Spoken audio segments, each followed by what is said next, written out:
Hello everyone, it's Lindsay, and today I'm here with another Sonshine Stamp Co video. So I'm going to be using these two stamp sets, but before I get started, I'm going to prep this page with some Gina Wakely clear gesso. So I'm going to go ahead and just protect my other pages and just squirt out a little blob onto the page, and then I'm just taking an old gift card to smooth that gesso over my page.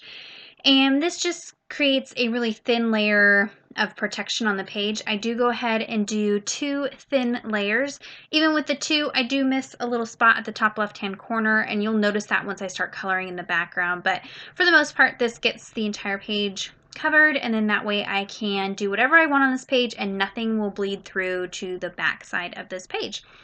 So I've gone ahead and heat set both those layers, and now we're going to get to some stamping. So I have this stamp set here, and then this one with the florals is from the new release. It has a little cactus in it, and I'm going to be stamping some cactus all along the bottom of this page. So I'm pulling this cactus out first. I'm actually going to use something different. We'll get there in a second.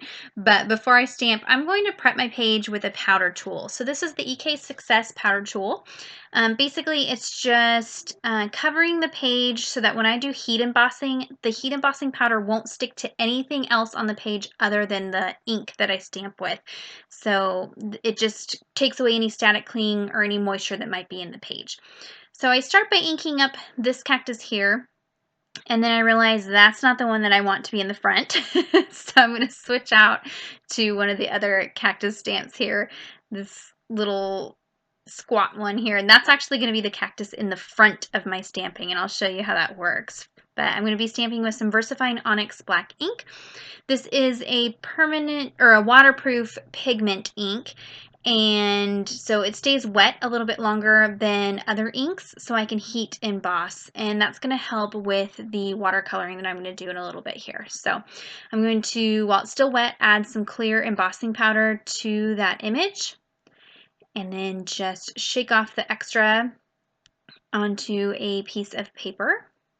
And you'll notice since I prepped with the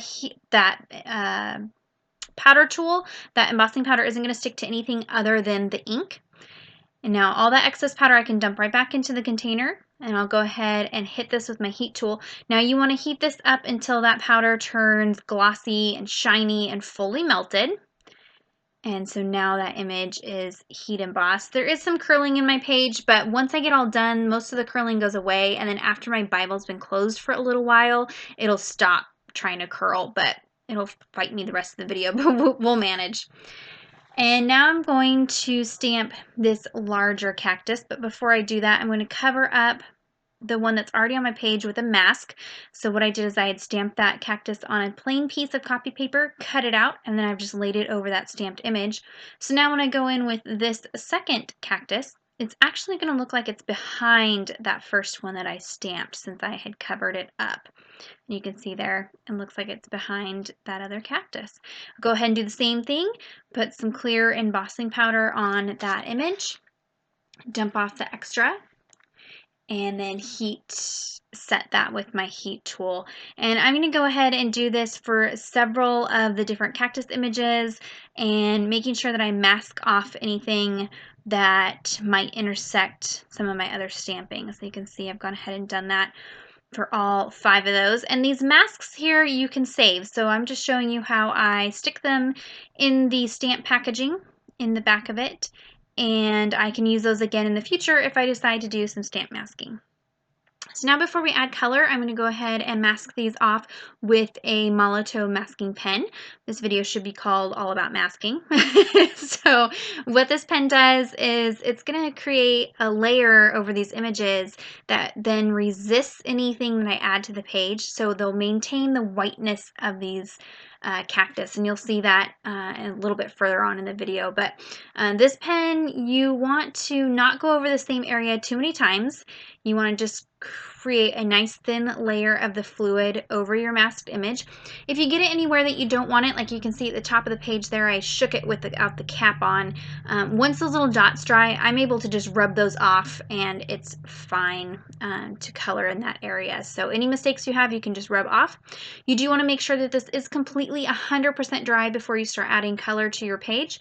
And I normally heat set it, but since I have embossing powder on this page, or I've done embossing, I don't want to heat set this because I don't want to reactivate that embossing powder and trap in this masking fluid. So I did just set this aside, let it dry. It took about 30 minutes, not even that probably, to completely dry. And then I can go in with some colors. So I'm going to be blending some distress inks, and I have several different colors here. All the colors of the distress ink I used today will be listed over on the Sonshine Stamp Co blog, so be sure to go ahead and check out the blog. It'll be linked down in the description bar down below, so go check that out if you want to use the same colors that I'm using. But I'm using a mini ink blending tool to blend these colors into the background of this page. Now, because this page is prepped, it is a lot smoother to work on. I don't have to worry about harsh edges, and you can see there, like where I had tapped it down, there was like some harsh edge. I'm able to just blend that out really easy because I prepped this page. Now, because I prepped the page, you can't really build up the intensity of the color. So it's gonna stay this kind of muted tone in the background. If I keep adding more ink, it's just gonna keep kind of pushing it around. It never really gets much darker. So there's pros and cons to prepping the page. Again, I don't have to worry about it bleeding through. You can see there in the top left-hand corner, just under my finger, is where I didn't get the gesso, and so that ink is grabbing onto the paper, and you can see that there.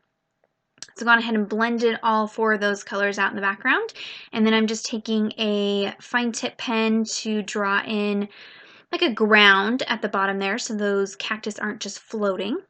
And then now I'm taking some brush corduroy distress ink, and I'm going to use these like watercolors. So I've smushed it onto my craft mat, and then I can take a water brush, pick up some of that color, and just drop it onto the page. Now, because this page does have gesso on it, these react a little bit differently when you watercolor. So the watercolor kind of pools and sits on top, and it's just a little bit different to work with when you have the page gessoed than if it was not gessoed. So just keep that in mind.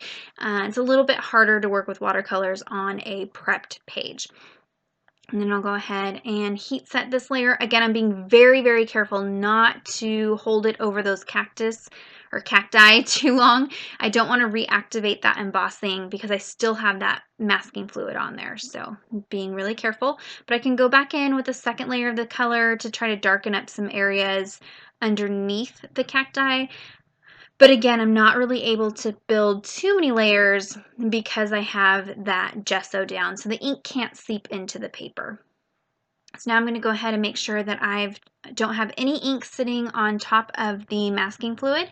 And then you can just take your finger and lightly rub off the masking fluid. I did find that this was much easier to do on a prepped page versus a non-prepped page, so just a little bit of a difference there, but it is very easy to just rub off and get all of that masking fluid off of those images. And you can see here now, it protected those images so that the distress ink stayed in the background and didn't cover up the stamping that I had done. So now I'm going to go ahead and paint in these cacti using a bunch of different green distress inks. You could use just regular watercolors, but I wanted to stick with using just distress inks on this page. And I do have quite a few different colors, so I didn't have to mix colors or anything. And then again, I'm just using that water brush. And I'm not squirting out a bunch of water into that pigment. I'm wanting it to stay pretty intense, so I'm only using a little bit of water and picking up that color to paint with. The more water you use, the more diluted that color gets, and it's just not as vibrant. So you just kind of have to play with it to get the intensity that you want. But since I embossed these images, it creates little barriers so that watercolor stays right inside of those stamped images and doesn't want to bleed and move outside of the images. It's hard to capture on camera, but that embossing is slightly raised, so it creates little wells that the color can sit in. The other great thing is I can work on areas right next to each other, even if it's still wet and they don't bleed together. So you can see I'm working on this darker cactus that's right in front of that kind of brighter green cactus behind it, and those colors aren't bleeding because that embossing has created a divider between the colors. So just another pro to embossing your images. I'm going to take some crushed olive distress ink here and color in that cactus. And then I'm just taking some of the secondary colors, like this darker green, and dropping it into that brighter green. Again, I'll have all of the colors listed over on the blog. I used quite a few different distress inks for the video today, so definitely go check that out. And for the verse today, I'm working in Isaiah chapter 35, verse 1 and 2. And it says, "The wilderness and the dry land shall be glad. The desert shall rejoice and blossom like the crocus. It shall blossom abundantly and rejoice with joy and singing." And I go into a little bit more detail over on the blog about this verse, but for the video, we'll just stick to the art journaling part of this page. So again, I'm just adding in a little bit of secondary color. I'm not doing any heavy shadowing. That's very difficult to do on a prepped page, but I did want a little variety in the color and some texture to these images. So by dropping in these other colors, you get kind of a variance in the colors there. And then I can wipe that up off that craft sheet. That's a non-stick craft sheet. And I'll go in and start working on the flowers. And I can go directly into working on the flowers. Don't have to wait for the greens to dry since I have embossed those images.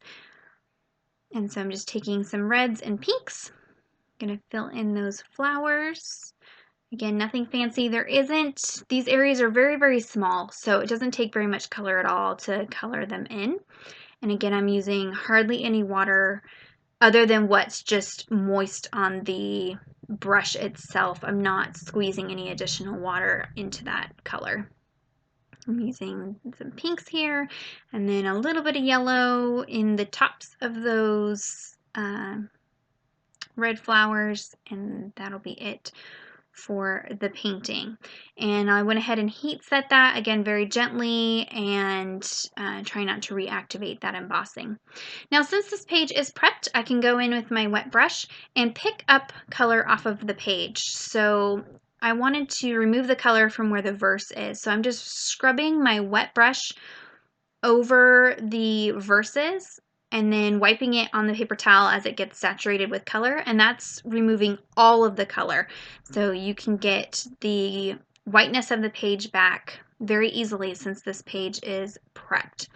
And while you're working on this page, just keep in mind, even the moistness of like your fingers will create fingerprints in this ink even when it feels dry. So that's just something to keep in mind if you're going to use distress inks in your Bible.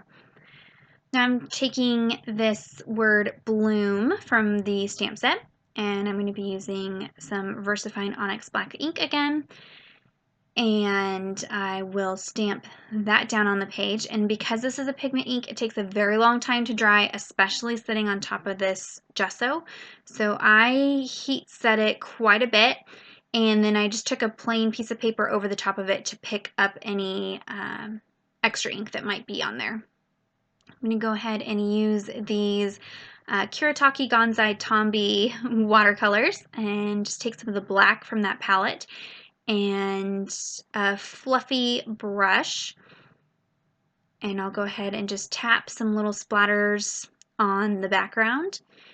And that's just something I like to do to add a little detail and messiness to the page. You don't have to do that part.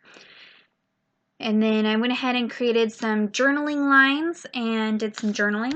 And I read the notes in my NIV study Bible and took my journaling from that. So it says, "God is just as thorough in his mercy as he is severe in his judgment. There is mercy for sinners who sincerely love Jesus and put their trust in him." So again, on the blog, I'll go into a little bit more detail of what's going on here. And kind of my take on this verse, but I did want to get some journaling down on the page.